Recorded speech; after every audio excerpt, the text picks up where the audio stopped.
Welcome to the First Responder Wellness Podcast. This is episode number 74. Thanks for joining me. My name is Conrad Weaver. I'm your host for the show, and my goal with this podcast is pretty simple, is to bring you content that inspires you to live a life of wellness. Because, like I've said many times before, wellness is not optional. I love it when someone sees a need and does something about it.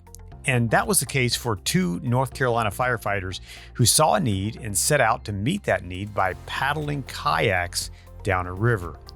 Paul Zayas and Allen Williford decided to paddle 193 miles down the Neuse River. They asked for a penny per mile, they paddled, and they raised funds in support of first responders and military families. This was the start of Paddling for Pennies, which is now an annual event. And today, my guest is Allen Williford. Allen is a captain of the rescue truck at the Northside Fire and Rescue in Archer Lodge, North Carolina. He's a devoted husband to his wife, Corey, and a proud father to his four incredible children. Allen also has a deep love for the outdoors, obviously, because he paddles down a river, and a passion for taking on challenges. So stay tuned for my conversation with Allen that hopefully will inspire you to get off your couch and do something outside of your comfort zone in order to help others. Hey, if you're a regular listener to the show, I would love it if you would give us a 5-star rating on Apple Podcasts if you think it's worth it, and leave a review. I'd love to hear your feedback on the show. That would really mean a lot, and it helps us spread the word when you do that. So if you think others would like the show, share it with your tribe. And that's all I'm asking from you. Thank you, thank you, thank you. And now let's dive in my conversation with Allen Williford. Well, Allen, welcome to the First Responder Wellness Podcast. Thanks for joining me today. Hey, thanks for having us, Conrad. We connected a few weeks ago at an event we were both at, and I heard about what you guys do with your Paddling for Pennies organization, and I was very curious to learn more. So tell us about what you guys do.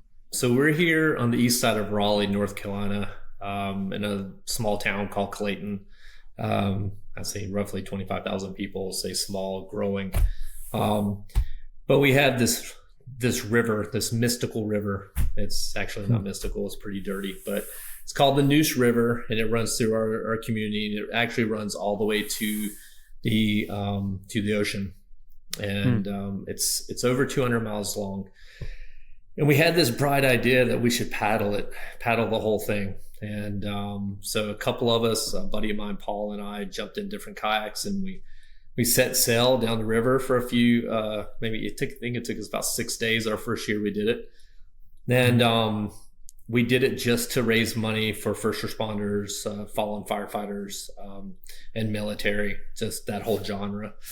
Mm-hmm. And it was so fun. We promised we would never ever do it again. And then 10 years later, here we are. So, or 12 years later, here we are. So, but with length of time comes growth, and so we call that our long paddle. And so it's 193 miles. And if you remember, back in school, grandma would give you a nickel for every time you jumped rope or ran a lap or something like that. And so that's kind of where the pennies part comes in, paddling for pennies. We collected change. We said, hey, give us a penny for every mile we paddle. So $1.93. And that's kind of the gist of how that all started. So, and then with that, each year when we would do the long paddle, throughout the state, we're proud to be grassroots. Something would happen through the year, a first responder, military person, somebody would have an accident or a sickness or something would happen, have a hardship, and some pass away. So what we would do is kind of adopt that family that year and make them our recipient of our paddle. So our fundraising efforts went to that family, but we also went donated back to the other families that we went paddle for the years past. So, I always say it, a kind of broken record, but I say we're kind of like the mafia. Like once you're in our little family, you're not getting out, So we try to make this a long-term thing instead of just being a one and done with the families. And we've grown to love and try to support the best we can, honor their fallen person, their fallen hero. And some of the families we've connected with and we still very tight with to this day. So that was kind of the long paddle and the kind of the backbone of paddling for pennies for many years. We've added an annual golf tournament. We are straight 501(c), so everything, we're unfortunately we need money to be able to put on the programs that we do. Sure. And but within the past years, we paddled from Raleigh, North Carolina down to New Bern, and it's 193 miles. And the first year we paddled, we pulled into this park and the fire department was there to welcome us. We had reached out, but there was a man and lady there that were retired firemen from Virginia, and became lifelong friends with them. And they said, look, we live literally around the bend, another half a mile on the river. So if you do this again, paddle to our house. And then every year they have this, literally it's a round house. It's the coolest house. But we would paddle to their house. They would have a band and food trucks and 100 people waiting in the backyard. So after we paddle for 4 days to get off the river, and there's 100 people waiting there. In 1 year, a couple of years, I know that one of their cousins is a DC fireman, and he was on their bagpipe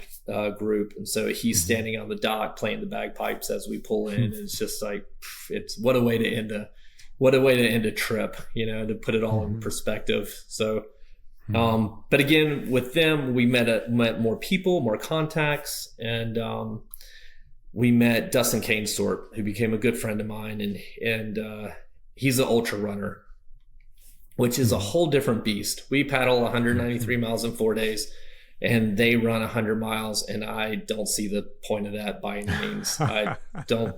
There's too many cars and bikes out there to run anywhere. So, but Dustin and I became really good friends, and he called me one day, and I went down to his office down to New Bern, and we hung out for a few hours and sat around his conference table. And he had this idea. He said, hey, I just got this school bus full of canoes. And literally in the backyard, there's a school bus full of canoes. And he was like, I want to do this thing where let's take out other people down the river, and it's kind of more around the mental health side of it. And so we sat there, two grown men, for about 3 or 4 hours, just chit-chatting and sharing our demons and having a good, brotherly cry once in a while. And kind of this thing was developed. And unfortunately, Dustin moved away, and we never got to move forward with it until a couple of years later. I brought it up to our Paddling for Pennies board, and they accepted it with open arms and said, this sounds really cool. And we kind of jumped into the mental health side of the first responder and military genre, mental health. So that's how we kind of got, I guess, going into the mental health side, and kind of bringing us up to where we are today with that. So you guys then take people on the river and take them down the river for a paddle? That's right. Yep. So our long paddles are 193 mile, and then we developed what affectionately known as the eddy line paddle. And so in water talk, an eddy in moving water in a river. So if we're rescue swimming or if we're paddling, an obstruction. Let's just picture a big rock in the middle of the river. And as the water hits this rock, it branches out and kind of to a V. Well, at the end of that V, the water actually slows down and comes back around back up to that rock. So as a swimmer or paddler, that's our safe space. That's our go-to area where we can get behind that rock and the water is still. It's going to hold you there, and we can catch our breath, get to retreat, get to rehab, and regroup as a team, and then set back out into the water, into your next eddy. You try to eddy hop down the river. So the eddy line is that line between the slow, comforting water and the hard pushing water. And once you break that eddy line, you're back in your safe space. And so we call it our eddy line paddle. And yeah, we take other first responders or military, anybody. I mean, yeah, anybody in that genre. And we just take them down the river for a 1-night camp out, 2-night camp out. And we provide all the boats, all the food, tents. We just say, bring a water bottle and a sleeping bag. That's all you need. And at night we have campfire time. And so at night we all come around the fire, and who doesn't like a good campfire, you know? And and the more we get into this, is kind of funny because the campfire, you know, more research, or we see things. And Laird Hamilton, one of my heroes, is a big wave surfer. He talks a lot about that, about self-rejuvenation and, you know, mental side and spiritual side of healing and natural. But he talks about fire, and he goes, you ever notice when people sit around a campfire, not a lot of talking happens, but you just stare at the fire, and it's because you're charging your batteries back up. It's charging your body.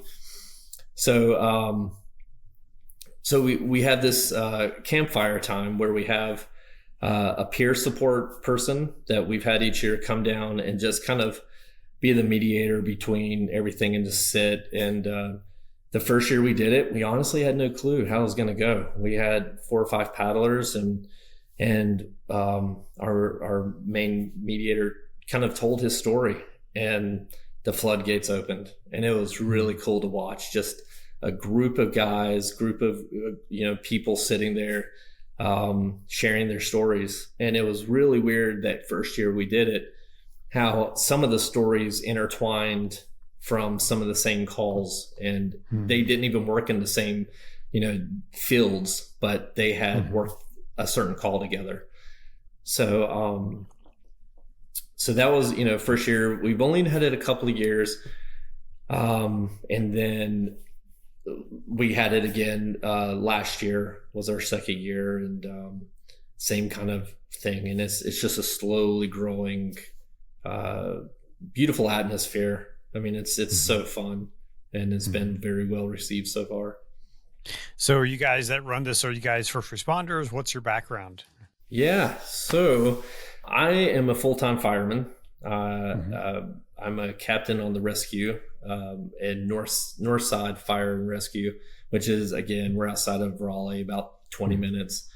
And then Paul, who was my co-founder, we both met. We were both firemen at Clayton. Had this bright idea to do it. He joined me, and here we are 15 years later. And our board is phenomenal. We have paramedics and firemen and a brigadier general, and people whose families are just, you know, I think Lisa, who you've been corresponding mostly with, she's kind of our mama bear of the group. Her dad was a fireman, a fire chief, and their brothers are all either police or fire. So we're a really close knit group. But we all come from some kind of genre of first responder or military of sorts. Yep. So what does doing this, because I know you've been in it for a while. If you're a captain, you've been in it for a while. You've seen some stuff. You've been through stuff. You've probably dealt with your own stuff. What does doing this and helping others, how does that impact you? Yeah. So, you know, I think that was part of when Dustin and I sat around that table and kind of talked about it. It was selfishly, we both agreed. We were like, putting this on to bring others in and to do what we could to help them out was selfishly helping us also, just getting to be there with others. And I guess the giving side of it also is just as, I guess, received just as strong as the giving to the others. It's funny, the more we get into this, you try to think of what could be wrong, why do people feel the way they are, and but I think we're all built different. Everything affects each of us differently, and so I think that's probably the biggest part. Is just it's as much as we try to help others, it's helping us at the same time. Just to be with this people on the same level. So, it's something that over the years I've worked with an organization here up in Maryland who it's called an organization called the Do-Gooder Awards, where we honor people locally who are doing good. And our founder, Caressa, she is a big fan of Simon Sinek, and he talks a lot about how when we do good, that does something internally for us, and it changes us when we do good. And I think so you're really onto something that, and even if you look at a lot of 12-step programs, that 12th step is to do something outside yourself to help someone else, else along. And when you do that, it is healing for you. And so I think it's great because, I'm dealing with stuff, you're dealing with stuff. And when we're helping others, we're healing. Right. That's right. Yeah. And we started something, it made me think of it when you said that, when people want to paddle with us, they, the 193 miles sounds so fun and, people, but it's that self journey. And so when new paddlers come in, you kind of mentally prep them and just say, look, it's going to be long days. The first day is 50 some miles, and we're going to paddle into the night some, and the water, the Neuse River can come up 5 feet overnight and it can drop really fast also. So there's some days where there's no push. And so people say that it's almost like I'm talking them out of it, but I'd rather you be prepared. But I always tell them, we started a few years ago saying the why, which now it's kind of like you buy a car and you have this cool car, but then after you buy the car, you notice everybody else has the car, so we were talking about the why, and now a lot of people, we hear the why a lot, but, it's the why do you do anything? And for us, it was more of, I guess for me is, why am I still here? Why do why do we struggle, or why do we make it through our struggles? But when people would paddle with us, I would, say, you need to find your why. If you're doing this for the right reasons, you'll make that 193 miles. But if you just think it's a cool idea, you're going to have a really hard time, because you're going to have to dig deep and figure out why you're actually out there and why you're doing it. So I think that's kind of it, to me, when you were talking about, it benefits us. That's kind of our why. Why do we make it through each day? You got to kind of figure out your why if you're going to keep making it through tough times. Yeah, for sure. It really reminds me of something I did a couple of years ago, as I rode a bicycle across the country from the Pacific Ocean to the Atlantic Ocean. So what was your why? Why did you do that? Yeah, that's a good question. It was actually two reasons. One, I had been working for the previous 5 years on documentaries that are kind of dark, and the first one was Heroin's Grip, story about the opioid crisis. So working with families who lost their young people, to overdoses. The second one was PTSD 911, working with first responders, working with, people who died by suicide, all that kind of stuff. And so it was a heavy subject. And so something for me to get out and just ride in the fresh air and enjoy nature that way, to see America slow, was huge for me. And then my second why was really, it was a promotional tour for the film, and we stopped in cities along the way to show the movie and connect with first responders all along the way. And that's awesome. And I recruited my friend John to go with me. He had just retired from a government job, and we had been riding, kind of weekend warriors, on bicycles, getting out. And so one evening I was like, "Hey, John, do you want to go on a bike ride?" Sure. Where are we going? I said, "How about riding across the country?" Yeah. See, you're one of those. So we kind of have these inside jokes that there's a group of us that, if they call you and you pick up and you say, you make sure they're good, and you're like, "Hey, you good? And you need anything?" And they're like, no, but I've got an idea. Then you hang up really fast, because that idea is coming with something extreme to it. And so, yeah, cool. You fit in. All right. I like it. That works.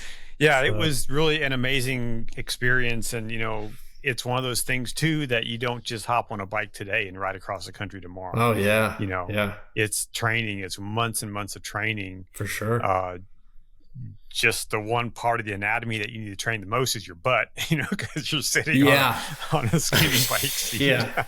I've got a bike, so I do some biking, but nothing like that. And it's more of a just to hang out with other people. But we have a friend. So the one I talked about down in New Bern, her father has Parkinson's. So she started a nonprofit and for the Parkinson's, and she does an annual bike ride. She's a big bike rider, but she does a 40-mile bike ride each year. And I did that once. And I know what you're saying. You got to build up to that cushion. We ended up averaging about 61 miles a day. I think our biggest day was 96 miles, but full disclosure, it was generally all downhill, and we had a strong tailwind. It was our highest average mile per hour that day. We averaged like 15, 16 miles per hour. Wow. And plus we were motivated because we were meeting our wives at the end of it. There you go. Yeah. So, a different face. Yeah. I know how that feels. You want to get off that river and see somebody different. So, right. Yeah. I feel you. So I can imagine, getting people ready, because that's a totally different thing to be in a boat and to be paddling, and that you're using muscles that you don't generally use, right? It's funny. Every year, something different hurts every year. It's like a bicep this year, or a trap this year, or it's funny too. A little insight for us. A joke is if you see somebody put their arms on the side of their boat and kind of push up, they're relieving that pressure on their butt, and it's just that nice feeling, and then you get right back at it. And then one year, the bottom of my feet, the heels on your feet from resting so much were just I don't know. I think maybe it's just your body's taking your mind off the monotony of paddling down this river that I hate saying it was not very pretty, but it's part of the journey. There's something cathartic about that rhythm, right? Right. About just that journey and seeing things slow, and just that repetition of going, for us on a bicycle, it was, I estimated it was 300 pedal strokes a mile approximately. Oh, wow. So, just that repetition is something really soothing about that. And then you get to see the land around you, That's right. for days, so to speak. Yeah. So, you got to see terrain change. Yeah, we got to see terrain cool. change. I mean, that was, and what was interesting too is, we were, especially out west, when we were in Montana, for example, we were riding down this one valley one day, and you see the mountain, you see it all day. It changes shape as you ride. It looks a little different in the morning than it does in the afternoon, but you see it all day. That same mountain. Right. Which is pretty cool, but you get to see a different angle of it. But there's just something about that is healing. Yeah. I remember just riding and almost euphoric, like, I get to do this. Yeah. And I can imagine it's something similar with paddling a canoe down or a kayak down a river. It is. And as much as we want to switch up rivers, other things, it's just, it is. You kind of zone out and you get in. So that's where I got into podcast. I think 2019 COVID happened and we couldn't fundraise as much. And so 2019 or 20, sorry. And I actually paddled by myself that year. And oh, wow. I'm a people person. I grew up surfing and I hated surfing by myself, but I would do it. But so that year was a little tough, but at the same time, I think it was one of those healing years where you kind of find yourself being isolated. And I got into podcasts and just a lot of time to reflect and think and ponder on next, life journeys, I guess. But you do. And I tell people, I say, look, I can't paddle your boat for you. You're going to have to stroke that boat 193 miles. And so we try to pace it, because we got to say we're going to be here by a certain time. So we have to say we have to paddle this fast to meet our time. And I said, and so if you paddle it, you make it. If you don't, it'll be longer, but you'll eventually get there. But it's your journey, and I will be next to you, and I will talk to you and try to be whatever mental relief, but physically. And, again, I'm sure with your bike, your bottom got tired and your legs got tired. And once your body gets tired, your mind starts, it can make that decision where your mind can make or break the trip. And your body will get tired, but if your mind gives up, then you're done. It's right. So right. So it is a mental journey. Did you ever have people who you kind of have to kind of walk off the ledge? I mean, talk off the ledge, when they just have hit that wall. Yeah, and I hate saying this because we've had people not make it. Unfortunately, we had one gentleman who made it one year, and then the next year he was just lagging behind, and he was like, "Look, I can't. It's not fair to you guys to be this slow." Blah blah blah. So he dropped. We've had a handful of people drop, and I hate saying it. It's like kind of gives it clout that it's like it's tougher than people think it is. That not everybody makes it. But again, it's your self journey, and if you make it, then you did that. I didn't do it. I didn't paddle your boat. You did. You did this. You conquered this. And so proudly, I hope you get to walk away from it with a pleasurable. You're going to be sore the next day, but you get to check that box that we always say that like 90% of people have never thought of doing this, and then 99% of people say I would never do this, and so you're part of that small percentage that actually did it. I always say it's all about the stories. Be the one at the dinner table with the most stories, and something to talk about. But what's some of the reaction from people who completed the journey? What are they saying about the experience? Yeah, we've had people come back and repeat, and it's always positive. You cuss it and you hate it, and as soon as you do it, and I know the first 5 miles, every year we take new people down.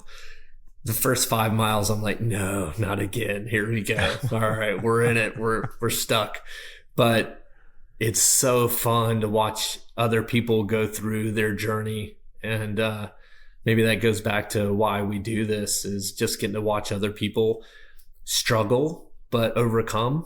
And on the back end there, you can see the pleasure and the pleasure and the pain, if you will. Where they get to, they conquered it, they did it, and they get to check that box, I guess.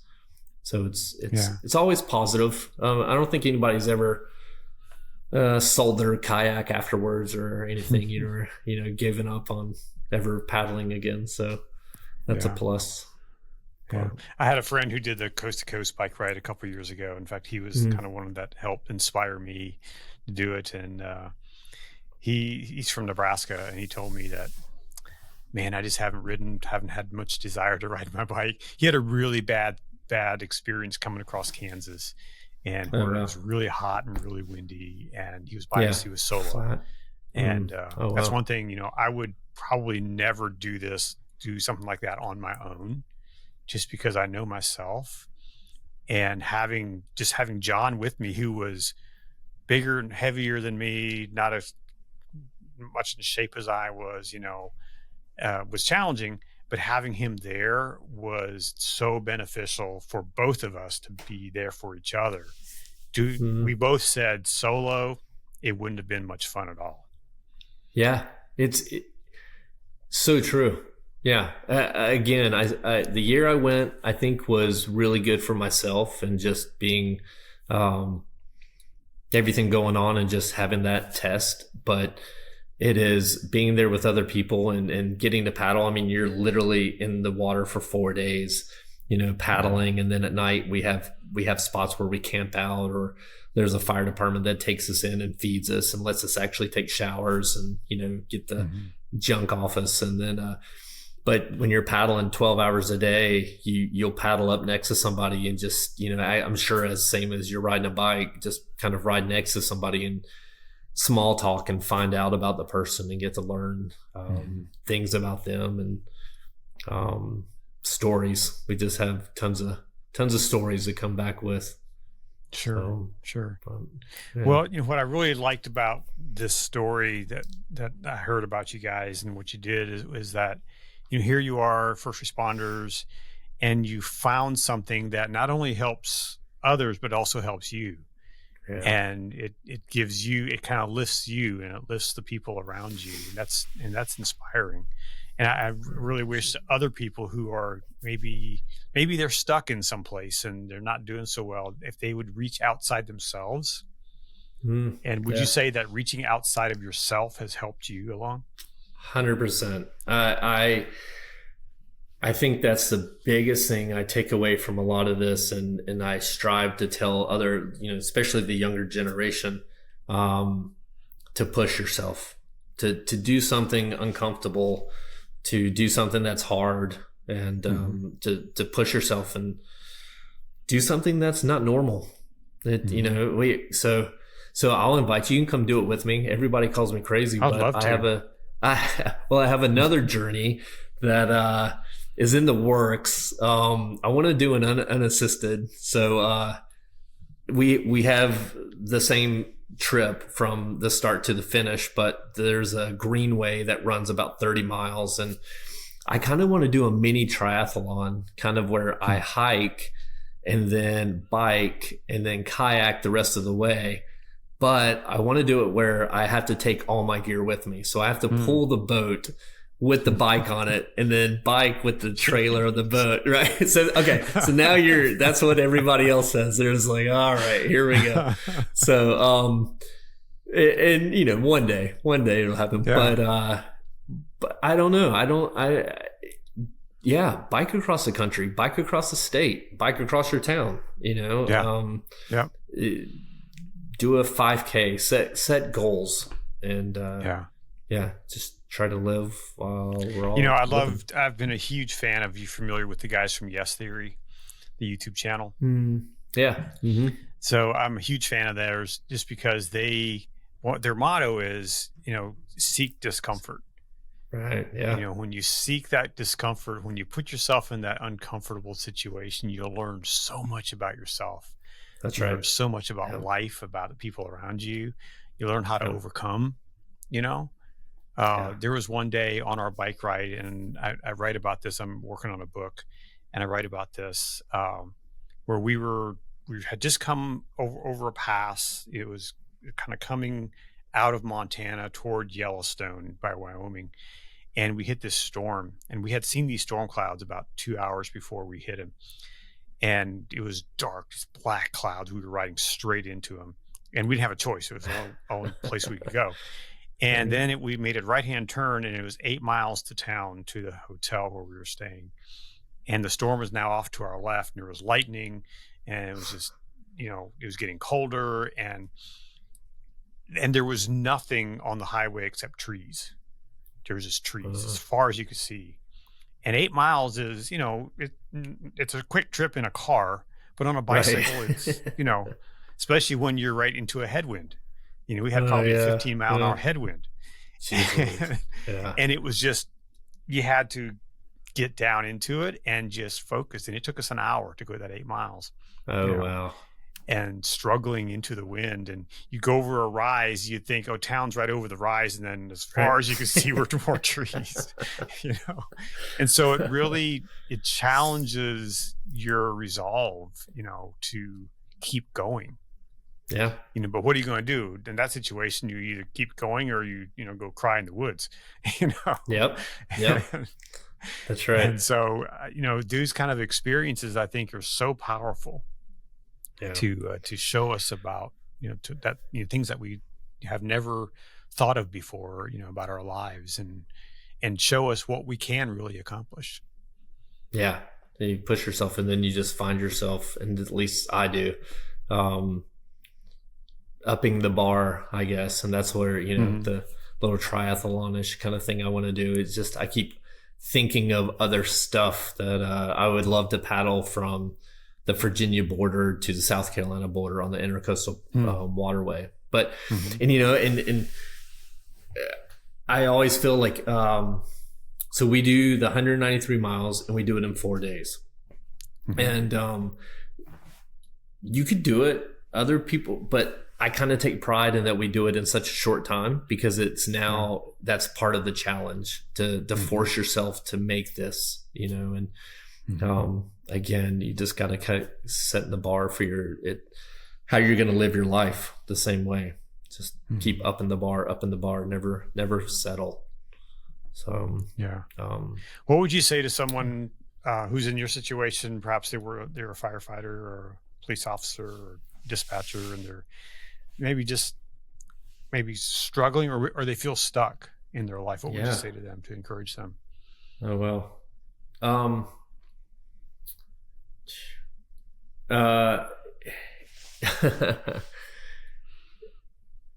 to keep pushing, to push yourself, and selfishly, and this is the hard part, because when I was younger, I said to somebody once, and they reminded me, and the only reason I remember that is because they reminded me, but I said, somebody somewhere has it worse off. And then the older I got, and I had some hard times, some dark times. And it was hard to think of anybody else having a harder time, than you. But I think you've really got to find your why. And if you find that why, even if it takes time to search for it, then you're in good hands, and you've got to just latch on to that why. I look at the younger generation, and this is kind of going back into with the Eddy line paddle and the mental health side. They don't have many hobbies. They don't do much. We have a lot of firemen who, they're firemen, and but they're firemen at other fire departments too, part-time or volunteer, and they just don't get away from it. And I think that's got to be a big key to it, is that you've got to have some kind of release in your mind or your life that gets you away from what could possibly be dragging you down, or the deep subjects. So push. I don't know. Push yourself. Find something in life that's is challenging. So that's a good question. You made me think on that one for a while now. There's I live here in Emmitsburg, Maryland. I don't know if you've been here. To Emmitsburg, but our local fire station, it's mostly volunteer station. I think the ambulance is staffed by full-timers, but all the fire apparatus is under volunteers. But a lot of the volunteers are also full-time employees of the places, right? And I worry about that, because on their days off they're at the firehouse. I've seen it. So I got into the fire service later in life.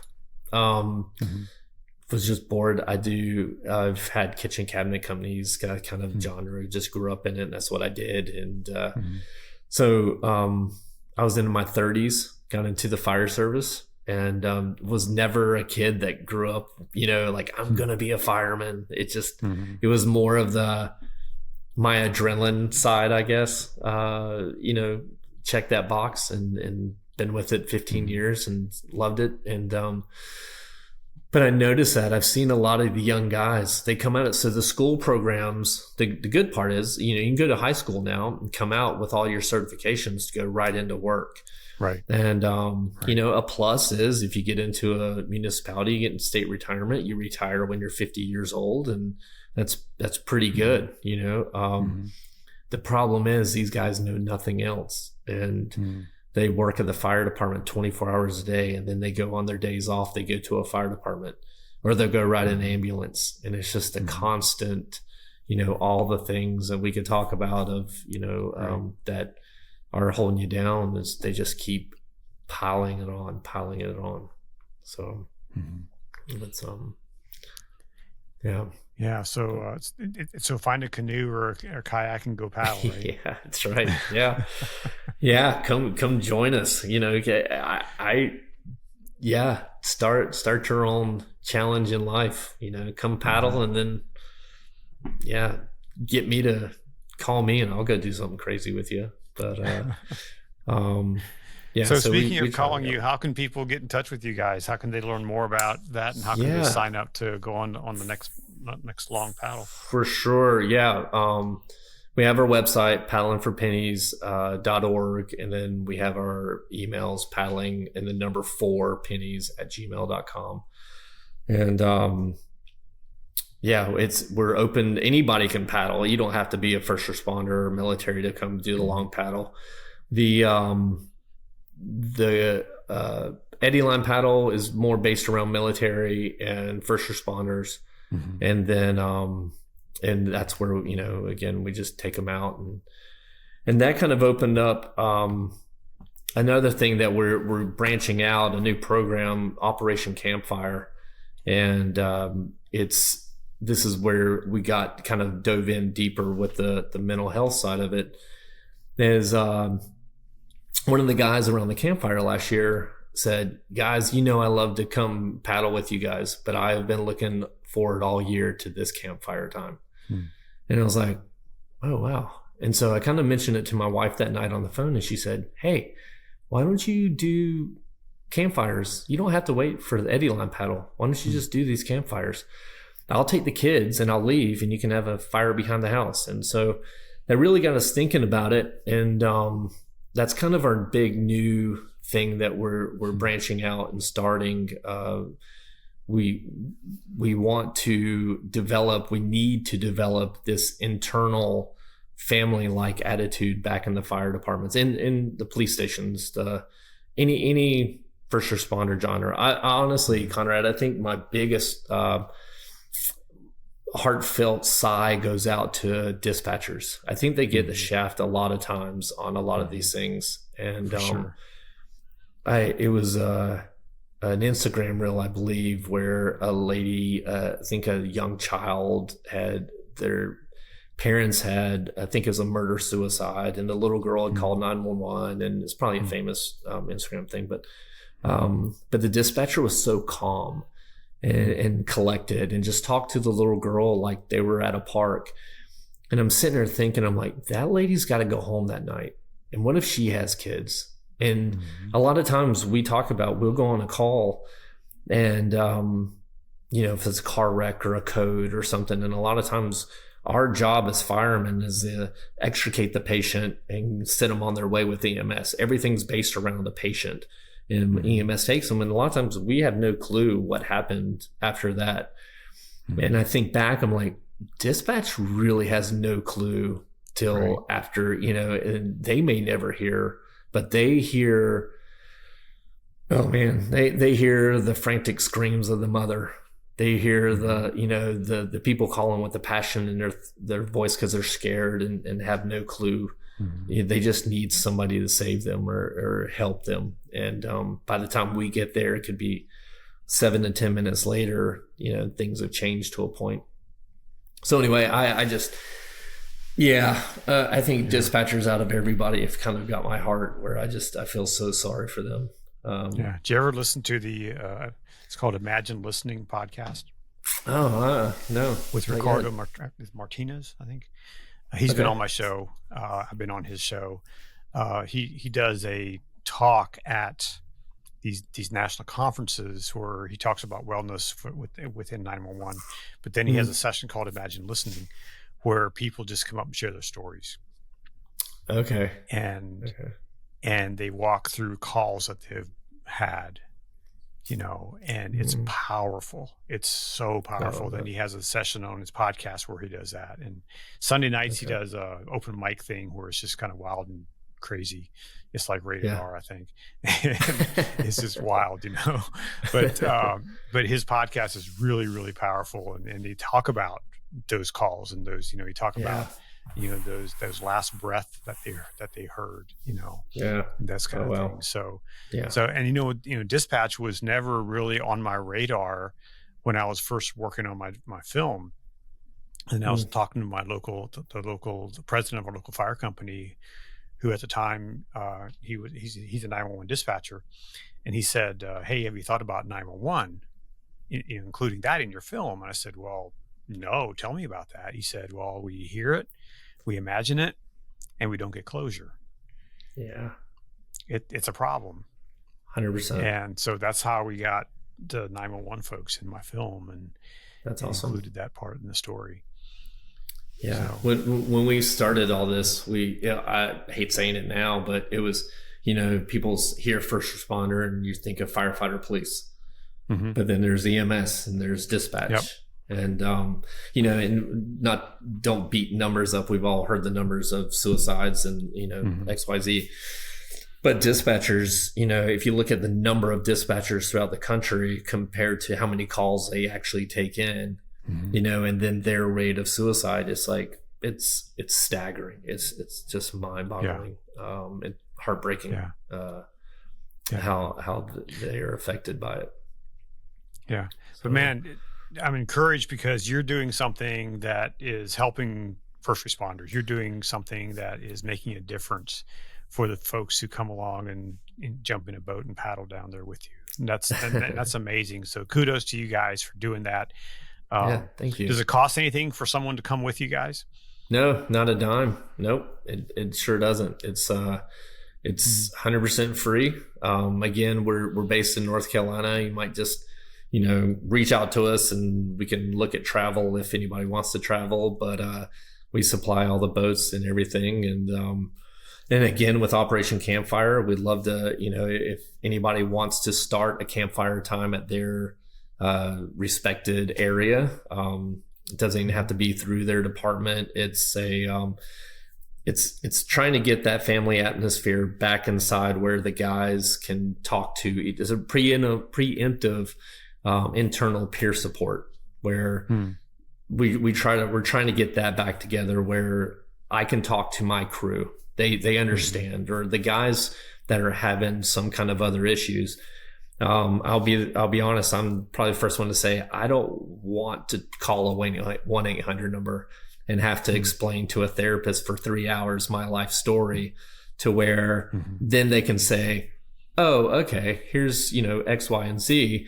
But if I can come to work one day and Conrad says, "You good?" And I'm like, "I'll talk to you in a little bit," but my family, my story.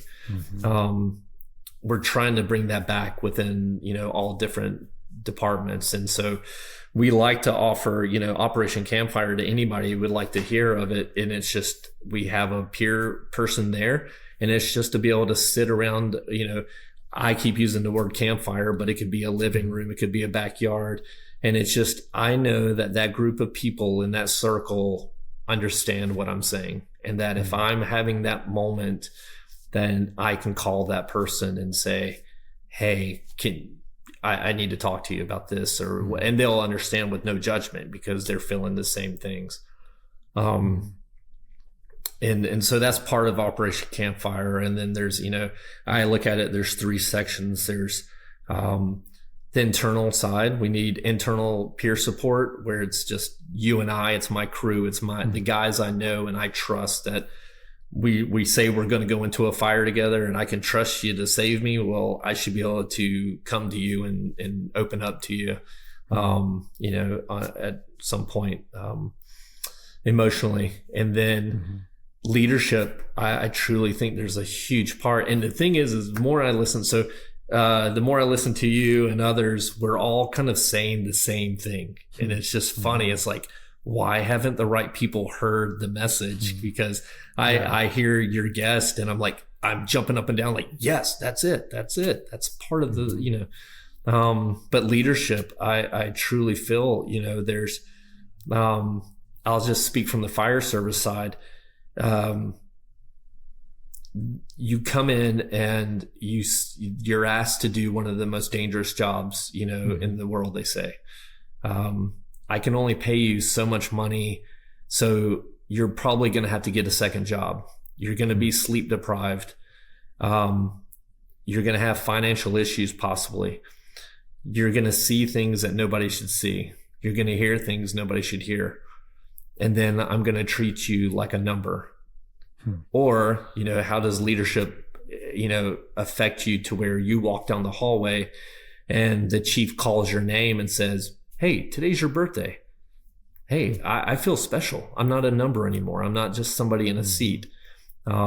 Just because you get to go home at night and sleep in your bed, think about our lives. We're literally 10 years out of a 30-year career is spent at a firehouse. So think about your guys and think about the guys they work with. Try to have that unity within, the crews.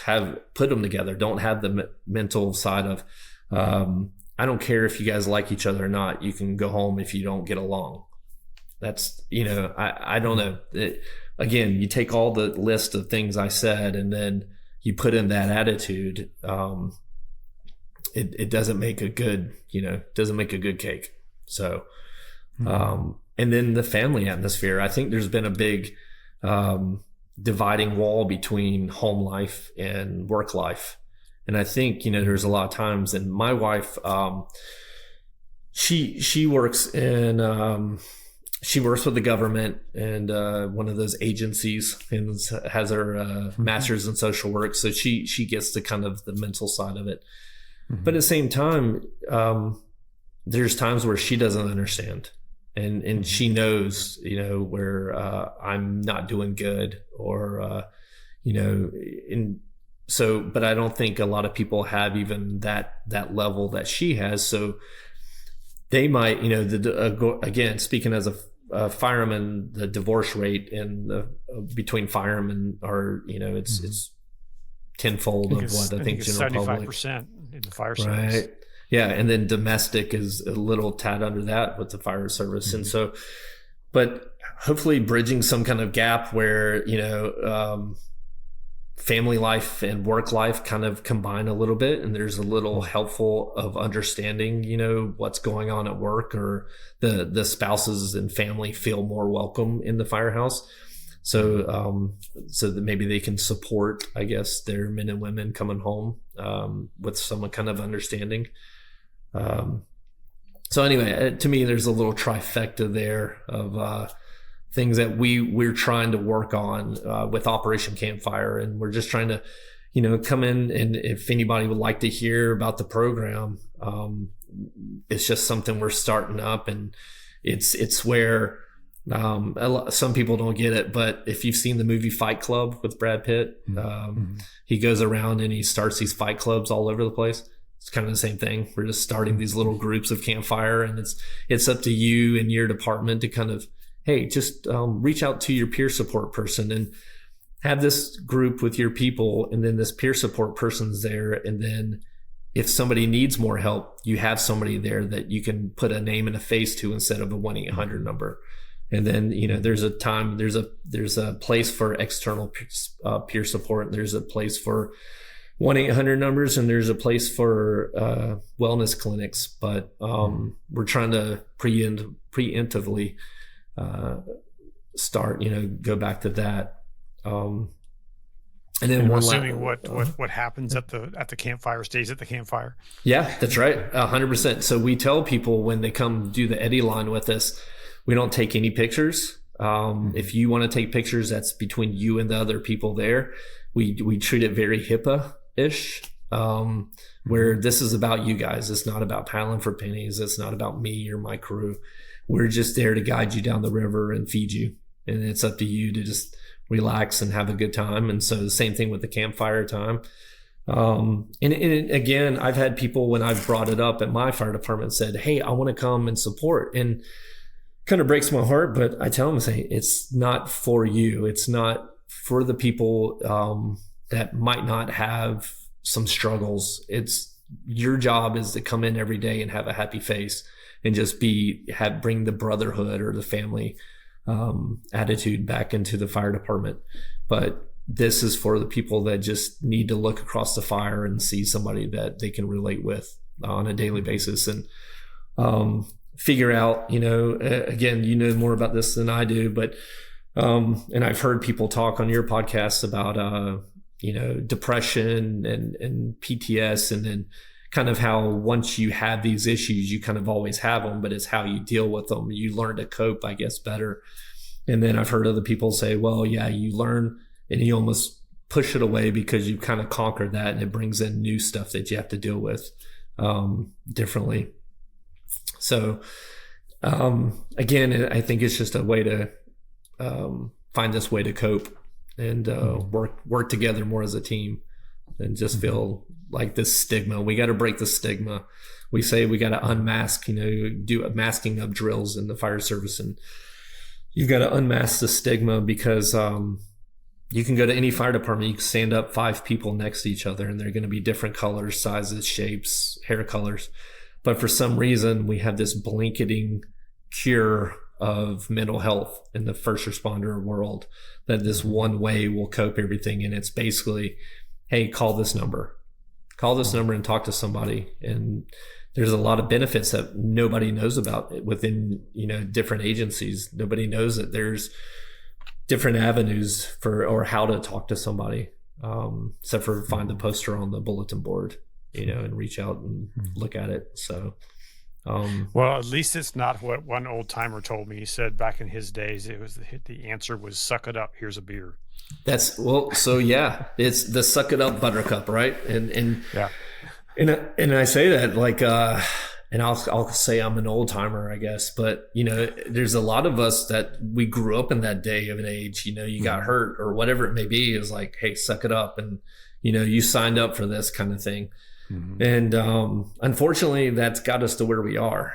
And, could you imagine the binder, how big the binder would be if, the top 3 killers of firemen are cancer, suicide, and heart attacks.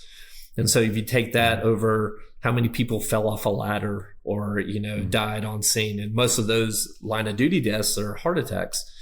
Mm-hmm. But if you took the number of suicides each year and said that was how many people fell off a ladder on a scene, we would have binder upon binder upon binder of SOGs about how to climb a ladder.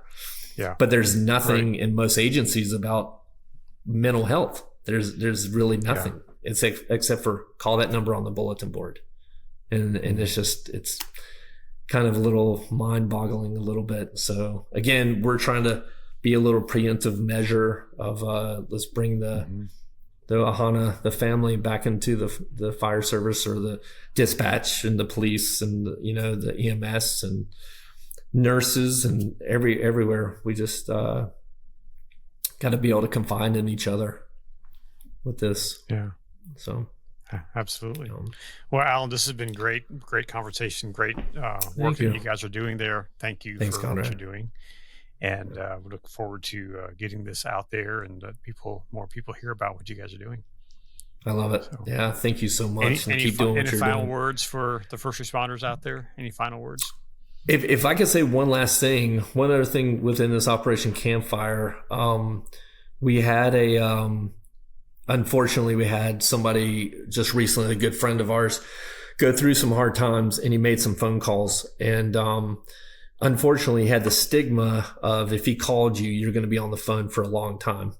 And so a lot of us didn't answer our phones. Well, he called one night needing help. And so finally, he kept calling people, but finally somebody picked up the phone and he received the help that he needed. So it got us thinking about that also, is how many times we see our phones and we're like, I don't have time, or why aren't we picking up our phone and saying, hey, you good? And can I call you back? So within the Operation Campfire, one more thing, we started this almost like 10 codes where it's universal. But if you're going through a hard time, you can text or even call your friend to say campfire. And that word means no matter what you're doing, you're going to drop it right then and there, and you're running to his help. Unfortunately, he's at that bottom, 3%, and he's screaming out loud for help. And so again, that's just something we're kind of bringing up and pushing out. Again, it's a universal thing that where no matter where you are, you could just say the word campfire and people come running. But yeah, I mean, thank you. And if anybody is having a hard time, and they need somebody to talk to, you can email me at paddlingforpennies.org. At Gmail. And then, I would rather read your story or talk to you one-on-one. I can give you my phone number than to have to read your obituary or hear your story. It's, we've got to reach out and look out for each other a little better than what we're doing, but find your why and run with it, and live your life about those stories. Yeah. Live it up. Live the best life you can. Yeah. That's awesome. Have the most stories. Great. Allen, well, thank you. Thanks for being on the program today. Conrad. Thanks for what you're doing. And thanks, brother. I appreciate you. This. Sure. Thank you. Thank you. Allen, I'm ready to go paddling, and I hope you're ready for a bike ride. I'm making plans for a ride this fall, so stay tuned. Speaking of making plans, be sure to join us on this coming Friday, for our next live event. My guest is Dr. Heather Tweedell, also known as Dr. T. You will not want to miss this powerful live conversation where you have the opportunity to ask questions for Dr. T. You need to register, so please visit our website, ptsd911movie.com, and click on the live button to register if you haven't already, or you can click the link in the show notes below to register. And please remember, you are not alone. And if you need someone to talk to and don't know where you can turn, you can dial 988 for help. Until next time, be well, take care of yourself and take care of those around you, and go out and do something great in the world.